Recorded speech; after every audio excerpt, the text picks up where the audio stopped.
香菇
，8月份秋游丽江，为什么这个时间会选择来丽江呢？为了玉龙雪山，现在没有雪；为了古镇，那是人山人海；为了艳遇，我带着女朋友呢。这个月份来这边当然是为了新鲜的野生菌子。丽江是处在一个川滇藏文化交汇的地方，多种文化交融并存，孕育了丰富多彩、神奇绚烂的民族文化和民族服装摄影旅拍。我总就问，丽江有多少苗族？是不是都是来拍照的游客啊？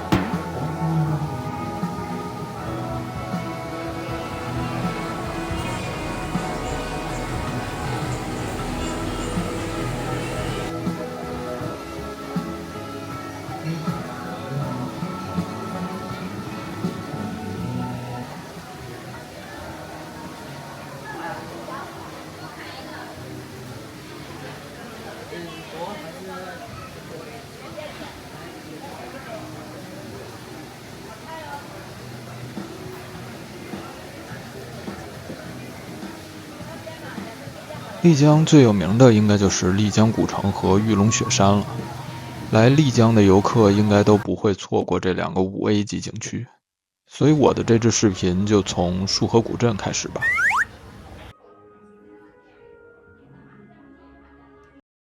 相对于丽江古城，我相对来说更喜欢束河古镇，这里给我的感觉是更清静、更放松的感觉。可能是因为这里并没有那么多特别燥、叮叮当当的酒吧吧，可以找一个安静的咖啡厅坐一上午，思考旅行的意义。当然，虽然是相对比较哀的古镇，夜生活也少不了广场舞。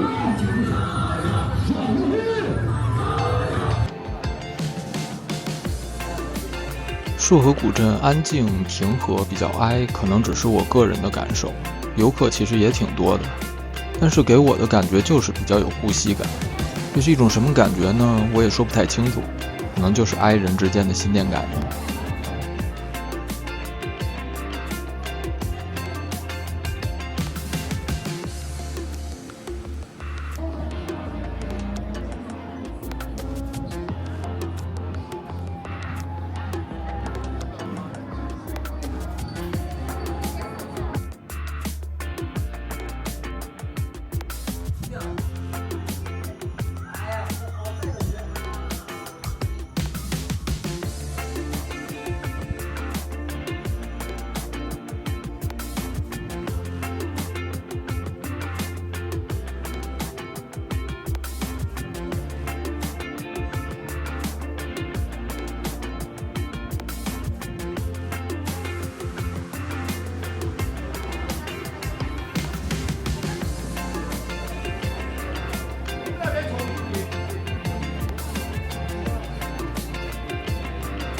去看一下。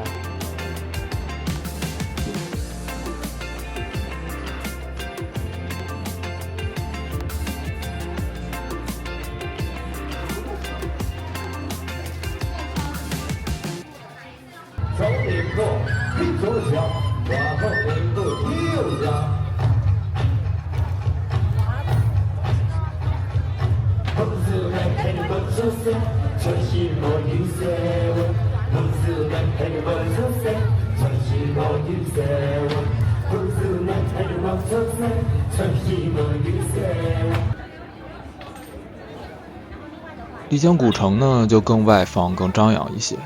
说到丽江古城，我们现在看到的画面就是白沙古镇。那就先说白沙吧。这个古镇在丽江比较没有存在感，比较小，街道窄窄的。抛开历史不谈，这里更像一个小商品市场。天气好的时候来这里简直了，晒死。不过天还是美的，西瓜也很美，虽然不是冰的。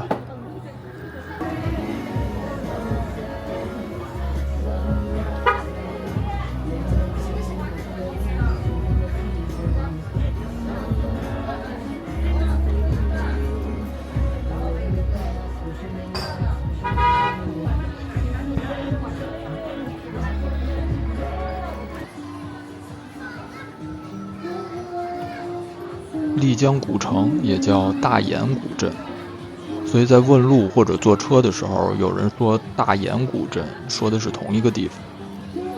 终于轮到丽江古城了。这个古城很大，在城里很容易迷路，幸亏导航还是比较好用的。早上是古镇游客最少的时候，如果想避开人群去拍照，最好在这个时间去。随着游客们陆续起床，在古镇游荡的游客人数也越来越多。上午的四方街，晚上四方都是人。我之前来的时候，在这个古城的民宿住了一晚，我就把它退了，搬别的地方去了。人太多了。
丽江这边气候非常好，大部分时间都是蓝天白云。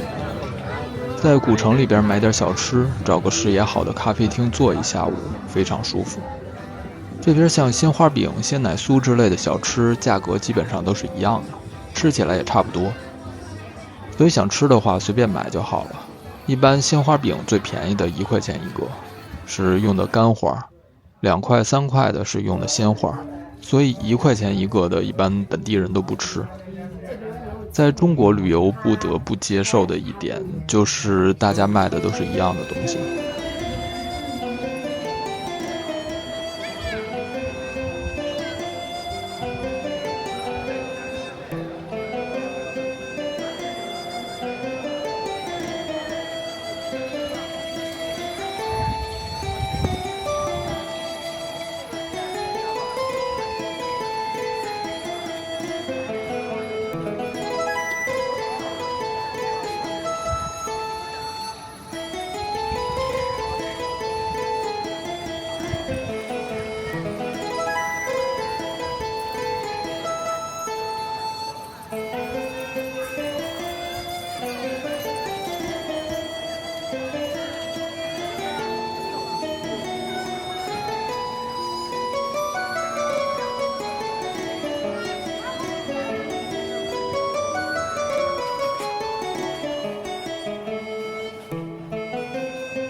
太阳下山之后，是这个古镇真正醒来的时间。各种颜色的灯光，各种大功率的音响，像开屏的孔雀，不对，更像各种短视频，无情地吞噬着游客们的注意力。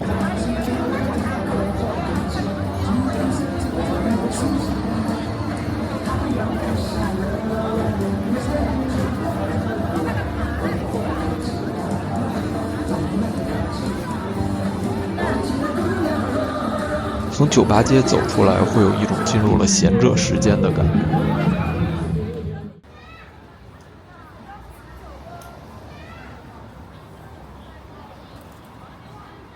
众所周知，在少数民族地区，大家都比较喜欢载歌载舞的夜生活，即使是有非常虔诚的佛教信仰的藏区。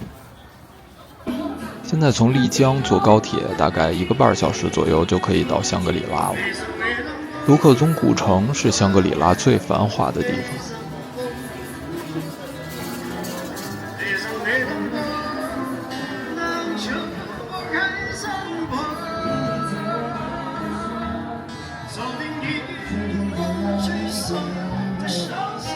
那么大？是呀。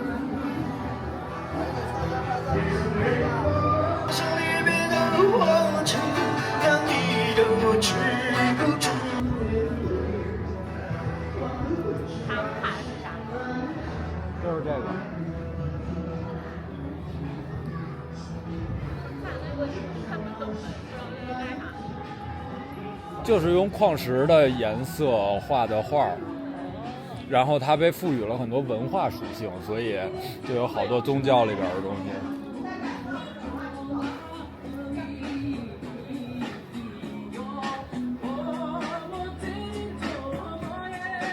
但是他用的那些颜色、那些矿石其实都挺贵的。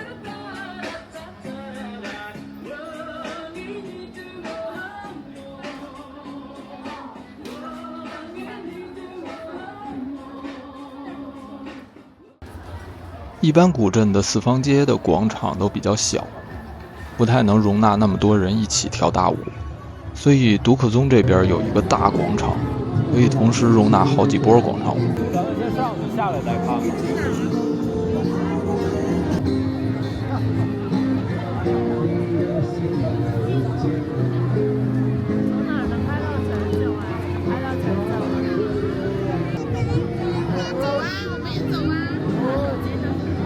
在那头。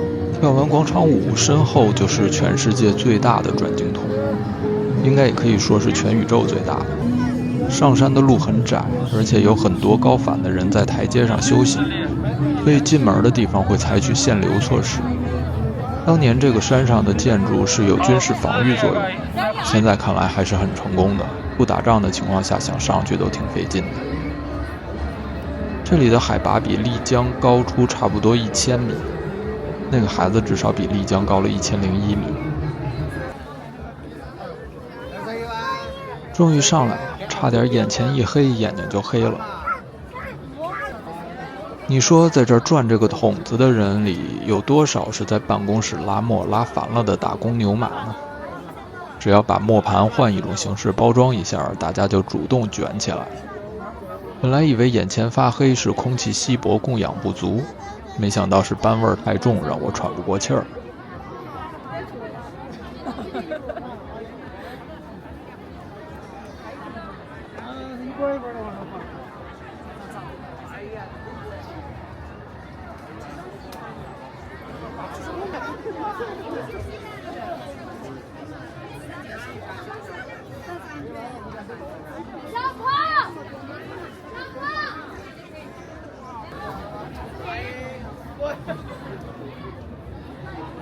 一起为我祈福，走。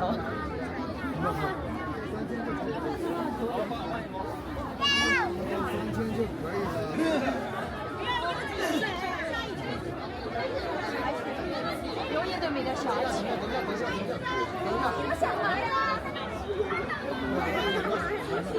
我们在这儿呢，我们。妈，这就是单。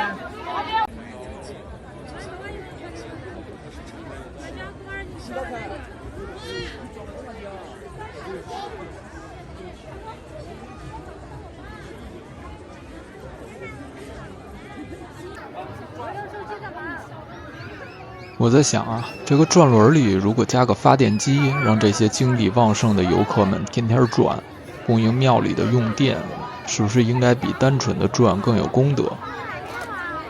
在支付宝上再弄一个发电排行榜，是不是上来转的意愿又加强了？还有消息推送，你的朋友麦克布莱克今天转了10圈，获得14.5毫安电力值，还得每天上来看看，别被别人偷了。你的朋友吴彬彬刚刚偷了你100毫安的电力，赶紧再上来转2小时。这个项目做出来，是不是能容他几个小目标？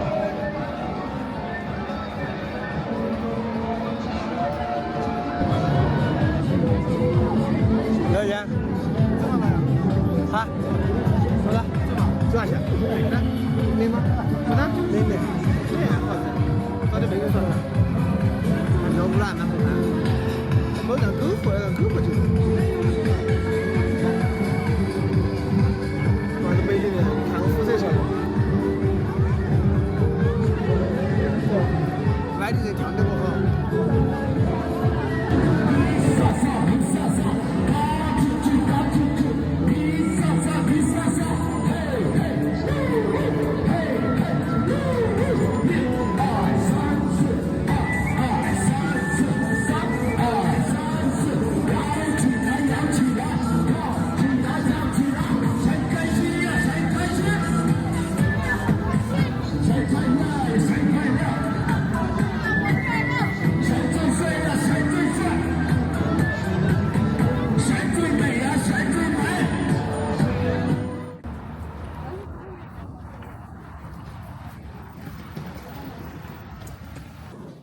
赚多了就得补充点体力，得吃点好的。8月份在云南最好的食物应该就是野生菌了。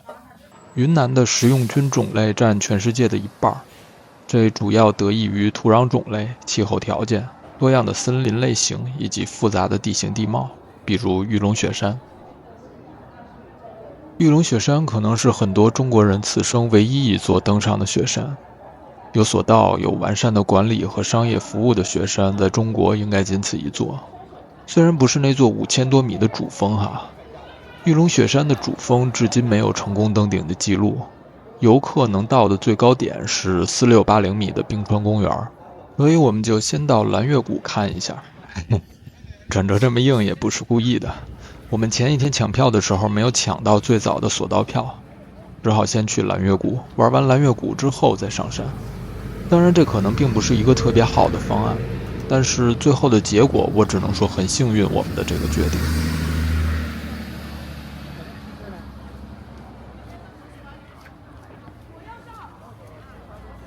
蓝月谷最震撼的地方应该就是这个，排队坐大巴车。在世界上其他地方的雪山景区应该很难凑出这么多排队的人。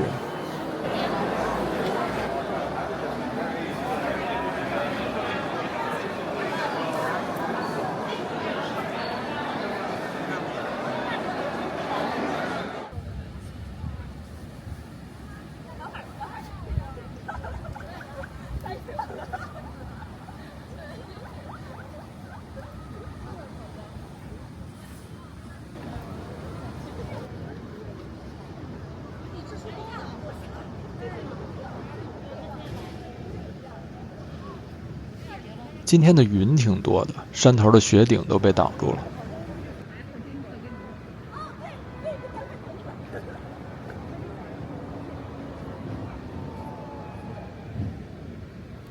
这个水里有大量的铜离子，上过初中的朋友应该都知道，这是有剧毒的，千万不能喝。我今年刚刚去过日本的上高地，也有发过一支视频，您可以对比一下看看。我觉得景色跟上高地还是有的打的，只不过人实在太多了。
我们不能在这儿时间太长，得赶紧回大索道那边，估计排队也会时间很长。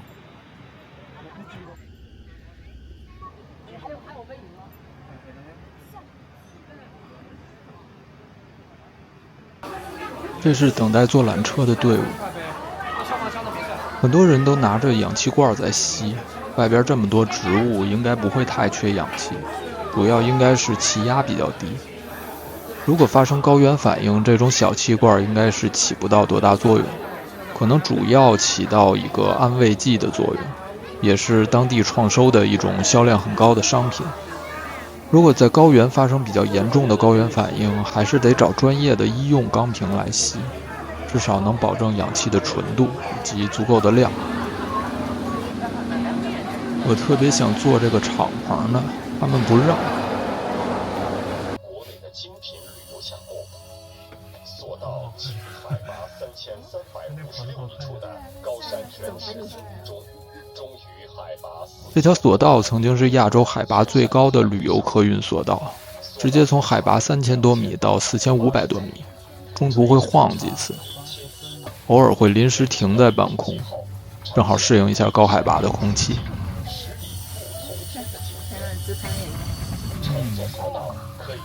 好吓人！巧丽，乍隐乍现，脚下港湾民族，海浩正溪水下一半氧气，海料上神秘莫测，眼前冰川如玉，动人心魄。淘宝快捷方便的带您领略从海拔3000米到4500米间的壮美风光。安全舒适的将您带入一个冰雪林立的视角，乘坐索道进入上古站时，您会感到明显的减速。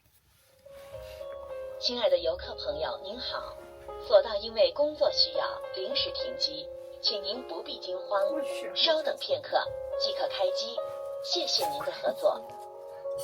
Ladies and gentlemen, may I have your attention, please? The cableway has temporarily stopped. Please do not panic. The cableway will restart again in a moment. We are sorry for the inconvenience.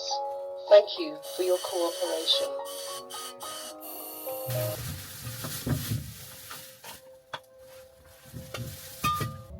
使人仿佛进入大自然最绚丽的国度。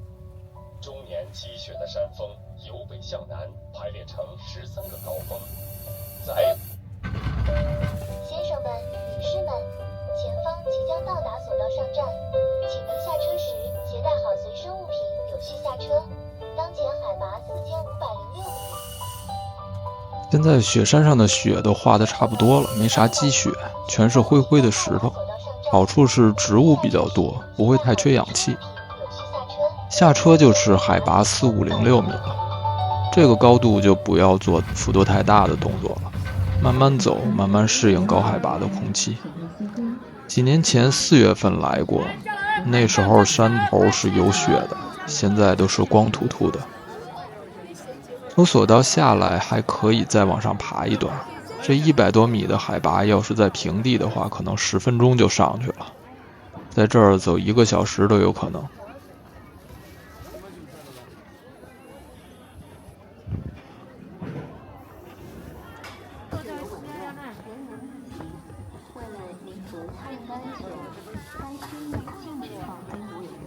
那些单色的羽绒服应该都是在当地租的，一般每家店的颜色会不一样。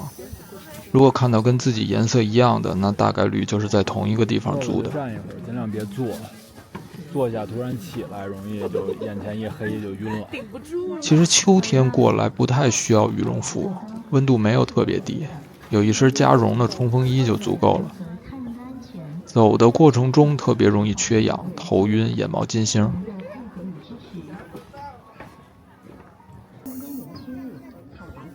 我今年走了3趟4000七以上。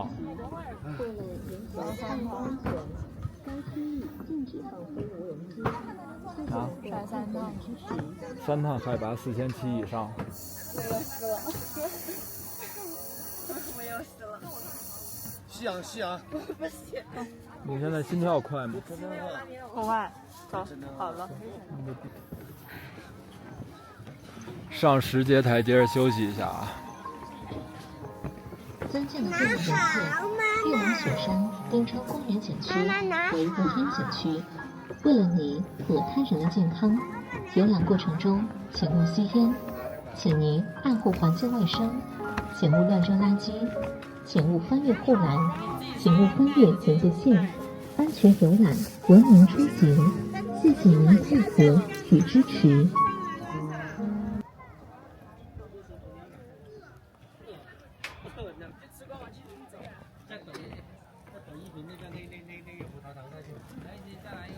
尊敬的各位游客，玉龙雪山冰川公园区域海拔较高，气流紊乱，人员密集。为了您和他人的安全，该区域禁止放飞无人机。谢谢您的配合与支持。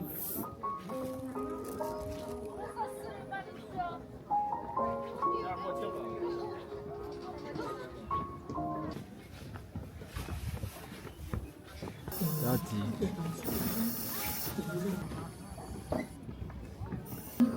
请您爱护环境卫生，请勿乱扔垃圾，请勿翻越护栏，请勿翻越警戒线，安全游览，文明出行。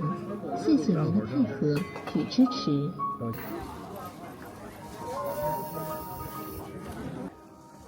这个鸟它会不会高反呢？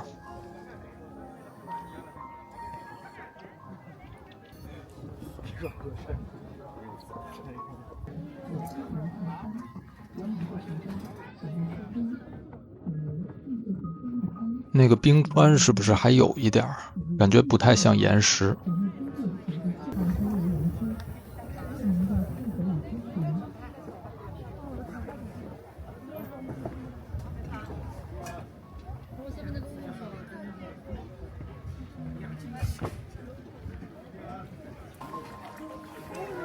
尊敬的各位游客，玉龙雪山冰川公园景区为露天景区，为了您和他人的健康，游览过程中现在在半路还修了休息区，以前是没有的。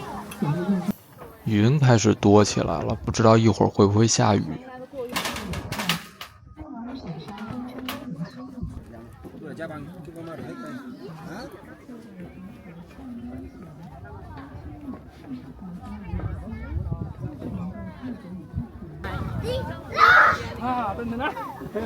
到达最高的平台了，海拔4680，全是要拍照的人。一蹲一起的拍照挺容易高反的，起身的时候一定得慢一点。起得特别突然的话，很可能眼前一黑就晕了。这个雪山可能也没想到有一天能有这么多人踩在自己脑袋上，都长那么高了都拦不住。人这种生物真吓人。当地有一个传说，说这个玉龙和哈巴是一对亲兄弟，在金沙江淘金度日。有一天，一个魔王霸占了金沙江，不准人民淘金了。这个玉龙和哈巴哥俩就去跟这个魔王拼命。弟弟哈巴先被魔王砍了头，就变成了哈巴雪山。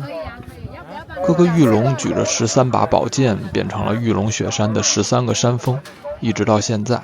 金沙江还是不让大家去淘金。我是不是讲错了？感觉怪怪的。算了，这个不重要。还有另一个传说啊，纳西族由于种种原因没有办法走到一起的青年男女，会选择在玉龙雪山这边殉情。据说历史上最多的一次有12对，他们找了一个遍地杜鹃花的地方，快活了3天3夜，然后俩人一棵树。这种故事怎么都是怪怪的呢？为了你和他人的健康，游览过程中请勿吸烟，请您爱护环境卫生，请勿乱扔垃圾。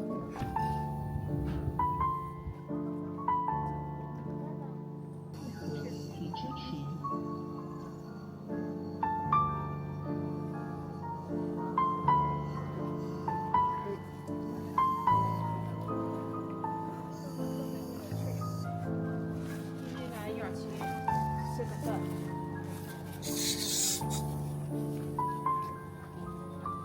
你多放点，把自己吸完，多吸点。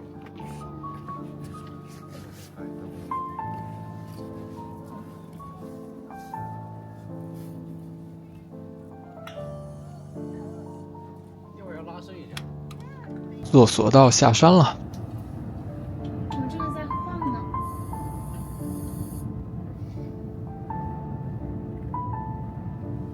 现在这个高度，得用刚刚那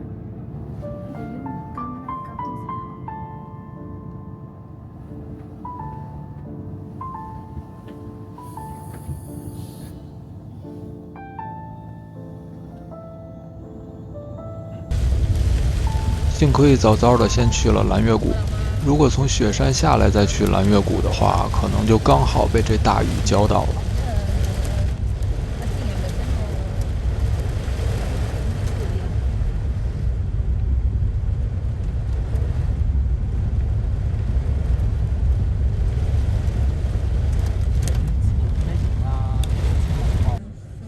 去年刚刚开通的丽江到香格里拉的高铁，从丽江站到香格里拉只需要1个半小时，非常方便，必须来体验一下。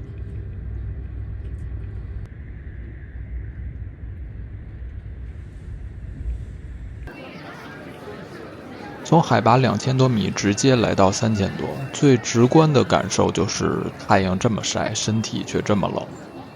正常人出站之后全都穿上了外套。我们租了一辆车，直奔普达措。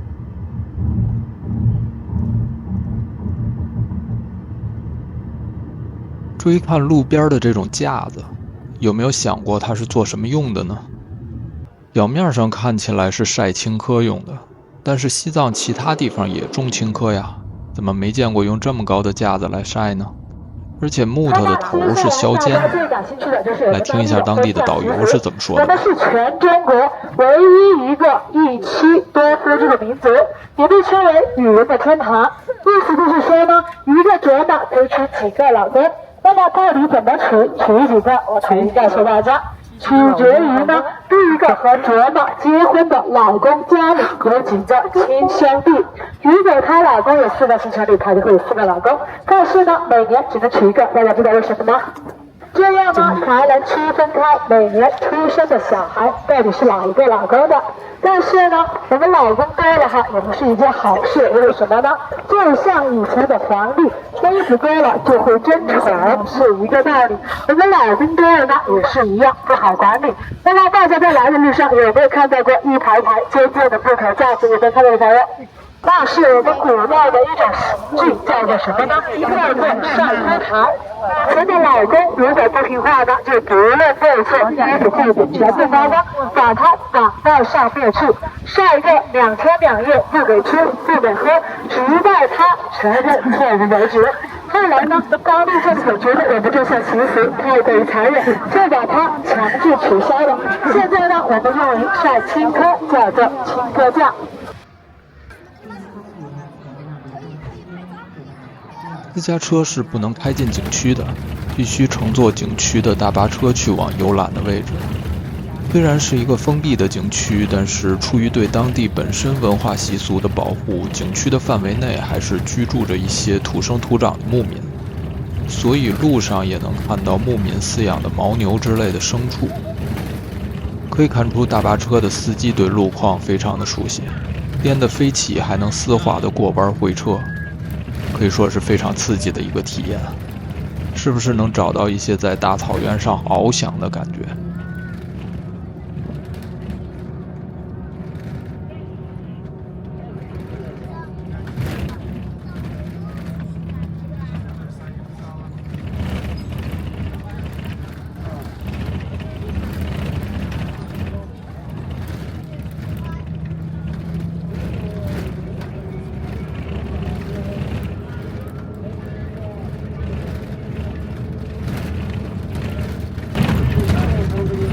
到站了。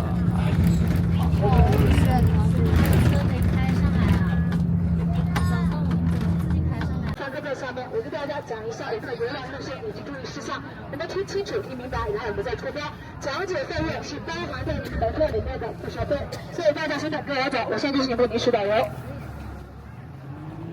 来，我们25号车的朋友都跟我注意安全，注意脚下，对，都跟我走。来，后面25号车的朋友都跟我走。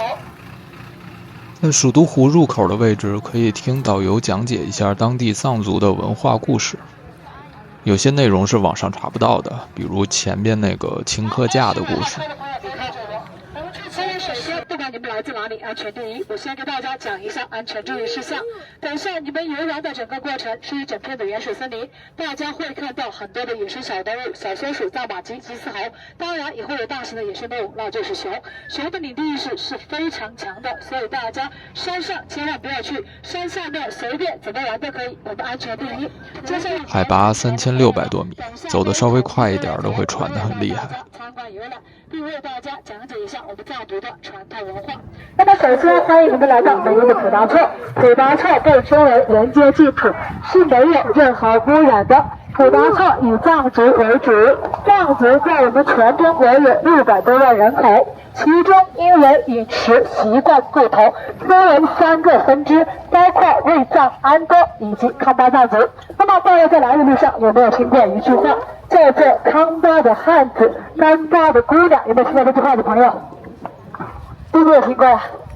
听过是吗？意思是什么意思呢？康巴藏族呢盛产帅哥和美女，而普达措就属于康巴藏族。那么大家对我们当地语言了解的最多的呢，应该是扎西德勒。现在我再多教你们一句，希望对你们之后的旅程会有帮助，叫做阿曲拉嘎。你们在之后的旅程中呢，如果看到有喜欢的哲人或者扎斯呢，你可以上前对他说阿曲拉嘎。那么如果他同意并且也喜欢你的话，他就会主动牵起你的手。但是呢，如果不同意的话，就不要再手推而做了。为什么呢？因为容易挨揍。阿曲拉嘎翻译成汉语是什么意思呢？我们知道的朋友是什么意思呢？对，我爱你的意思。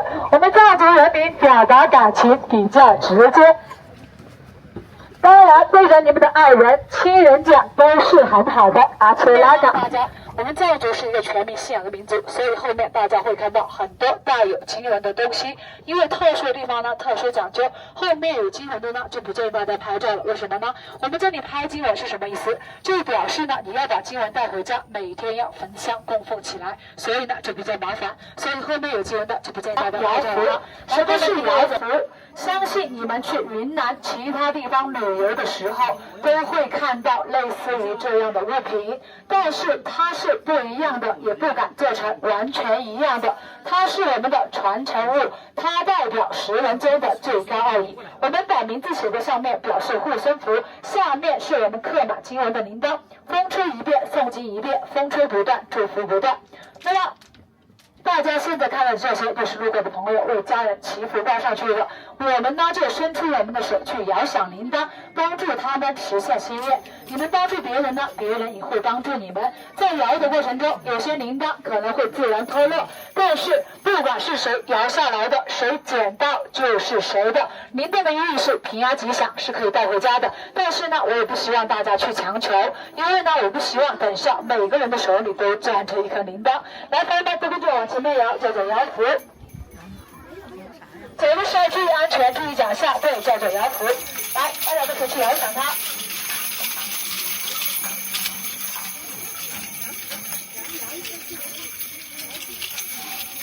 走的时候注意安全啊，注意安全。来，我们个子小的朋友可以摇旁边的，都可以哈。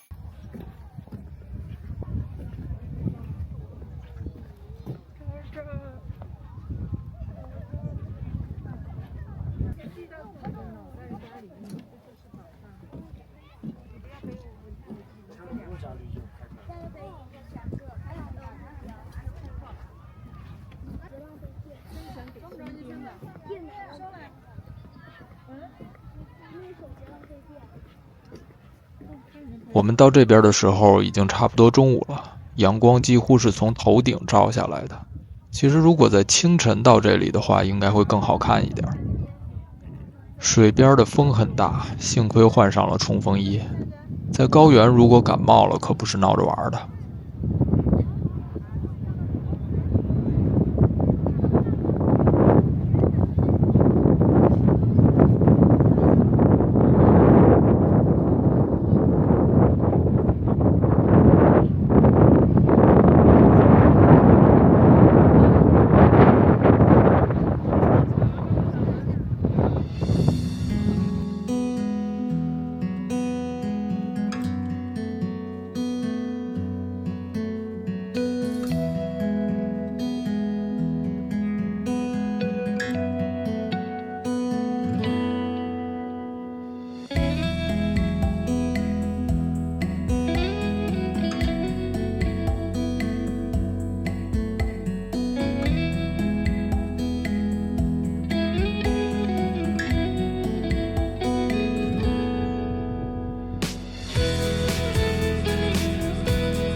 我其实很不理解，很多游客看见松鼠就想喂。当年杭州西湖边养了几只松鼠，直接被游客喂成猪一样，个头可赶上猫了。看见我这么可爱的大老爷们儿，咋就没人投喂呢？高海拔、高寒地区树的生长会非常缓慢。这个树看起来不是特别粗，但是年龄应该很大了。真的不建议大家下到栈道外边去拍照，对环境的影响倒也没到多严重的程度，当然肯定会影响地上植物的生长。高原地区的植被非常的脆弱，长出一片草来是很不容易的。不过这么一小块游览区，其实影响也不算大。实际上不建议的原因呢，是有很多野生动物晚上会过来翻垃圾桶找吃的，顺便就留下点纪念品啥的，一不小心可能就踩一脚回去了。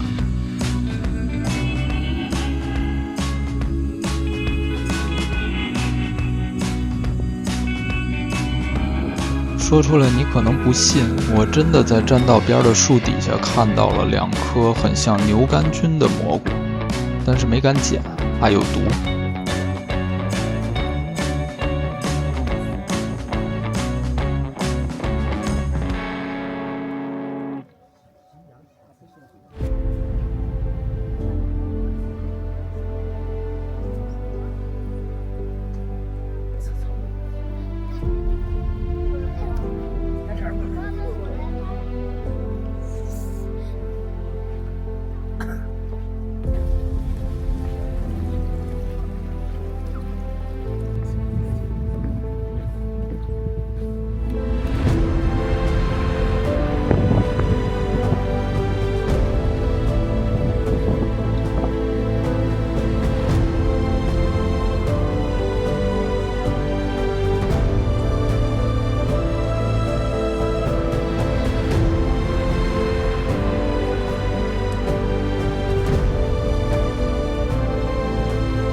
从蜀都湖出来，继续坐大巴。我们走得比较慢，这个时候太阳的角度低了一些，草甸看起来更好看了。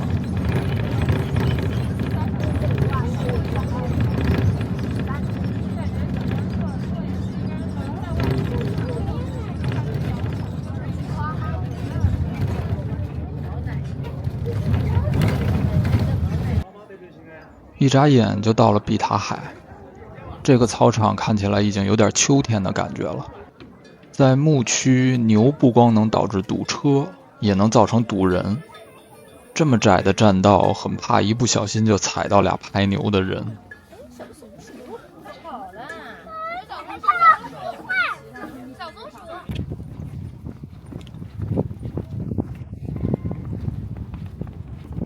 这条游客的队伍也能作为一个景观了。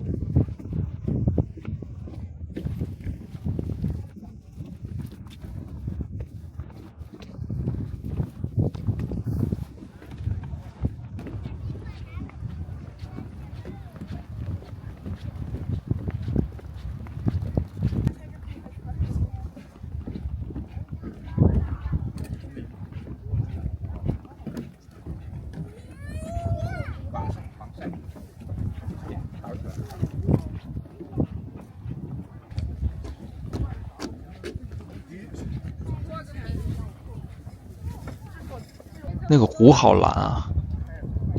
草场上一棵孤独的树，但是它看起来还挺开心的样子。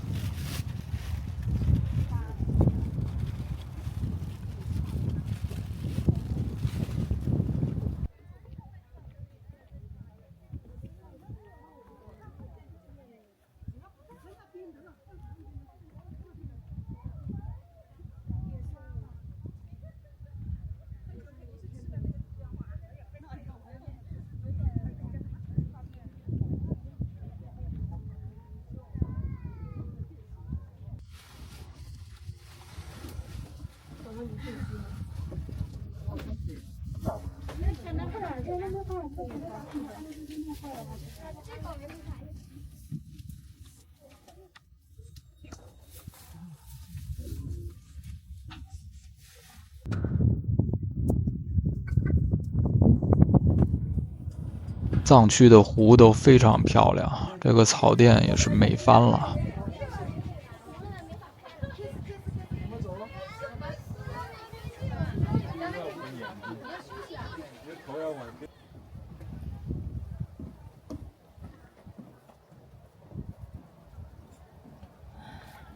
真的想在这儿多看一会儿，但是我们必须得在天黑之前赶回去，在租车行下班之前把车还了。傍晚的香格里拉市区还是有点堵的。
在香格里拉的第二天，我们包了一辆车，从香格里拉开到丽江，为了一个人间绝景——虎跳峡。今天天气不是太好，天上云层特别厚，但是草场还是非常美的。牛哥太客气了，给我们留下了点纪念品就走开了。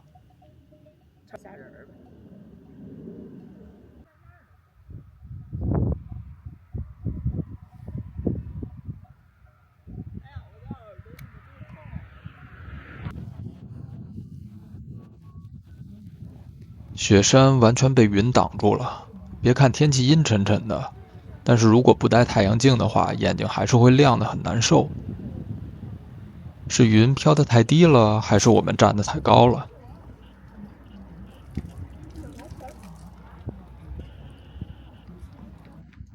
下边就是虎跳峡了。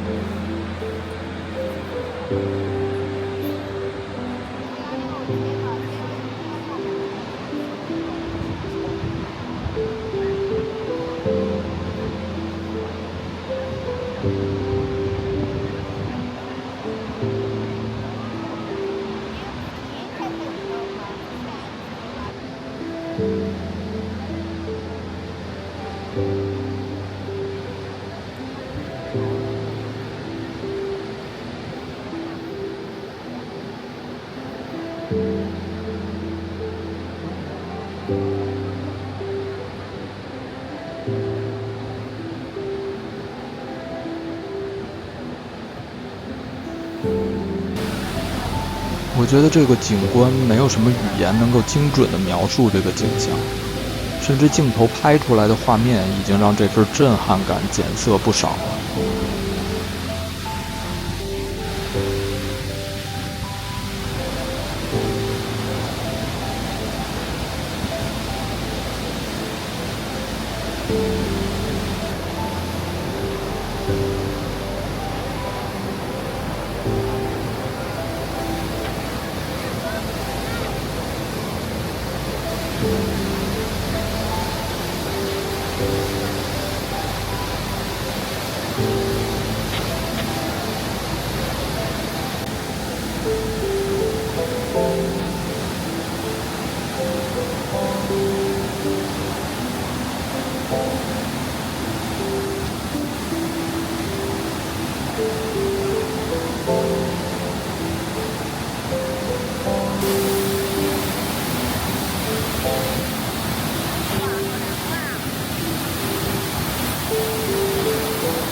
在这种非常有压迫感的景观面前，本能的会有一种双脚灌铅的感觉，不愿移开脚步，甚至不舍得移开眼神，生怕一眨眼都会错过很多震撼的体验。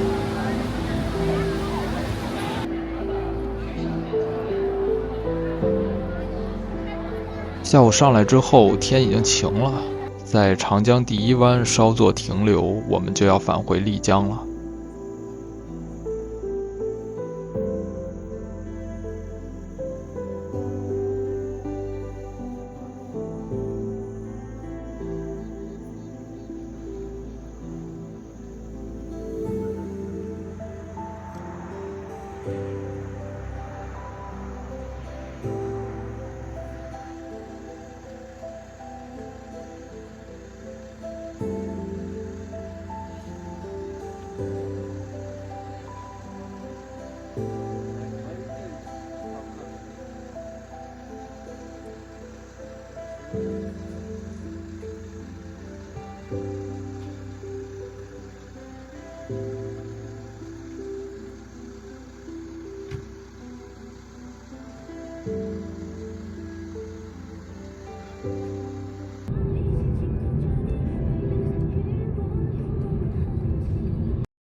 前面说了，云南的食用菌种类占世界的1半。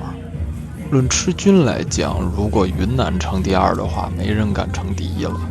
甚至有毒的蘑菇都会拿来吃，如果中毒了，只会怪自己没炒熟。入滇第1顿，先来个小烧烤。由于航班延误，到酒店的时候已经挺晚的了，就在旁边简单吃点。第2天再对付一套地道的过桥米线，美好的云南生活就此开饭了。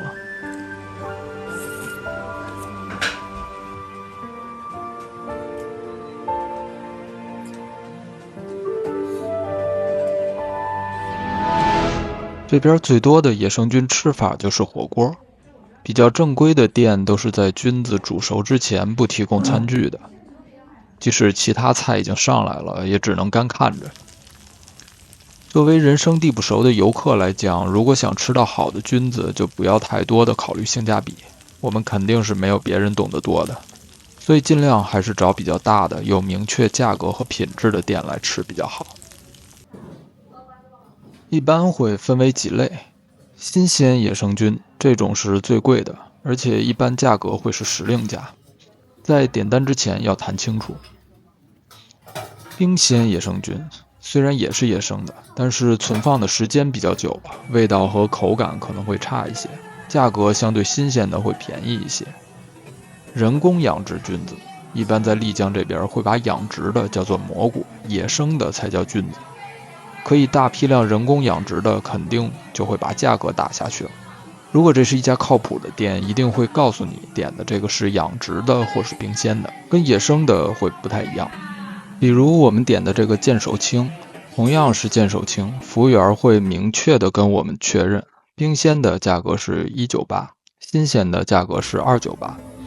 相比在市场购买的话，肯定是偏贵的，但是省去了跟奸商斗智斗勇的成本。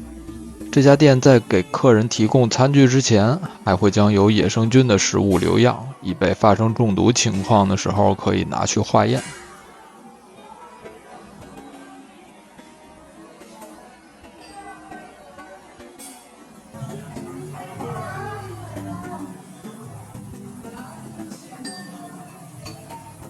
每到吃菌子的季节，网上就能看到很多吃完菌子中毒产生幻觉的视频，看起来还挺好玩的。甚至有人希望通过吃菌子中毒来见见自己想见的人。但是这里提醒大家一下，菌子中毒真的不是闹着玩的。能产生幻觉的菌子的神经毒素对神经系统的伤害是永久性的。简单点讲，就是吃多了会变傻，甚至躺板板。所以一定要注意安全，吃野生菌要找靠谱的店。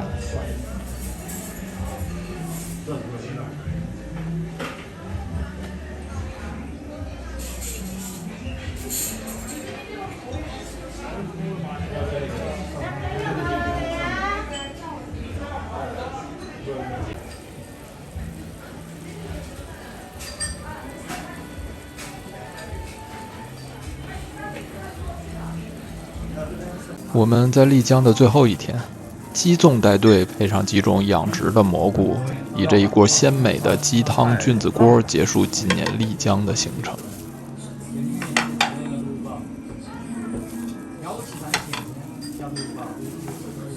这是自由菌呀，10年了，包括以前飞机中，包括那个之前都一家门，不是松茸。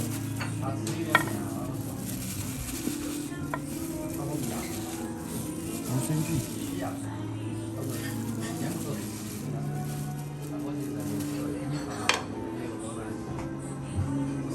等等，好像忘了点什么。8月份，香格里拉正在举办松茸美食节，来都来了，怎么能错过呢？上好的食材只需要简单的烹调，这一锅松茸在香格里拉只要几十块人民币，在日本的话起码上万日元了吧。松茸这种东西在日本被看作是极其珍贵的食材，不过在中国，尤其是云南，可以说是非常普通的一种野生菌。在还不知道在日本卖的这么贵的时候，云南人并不怎么爱吃这种东西，地位也就相当于有特殊味道的杏鲍菇吧，甚至认为口感比牛肝菌、羊肚菌之类的还差不少。总之，云南的菌子真是吃不够啊！但是今年出来旅游的时间太多了，该回家了，拜拜啦。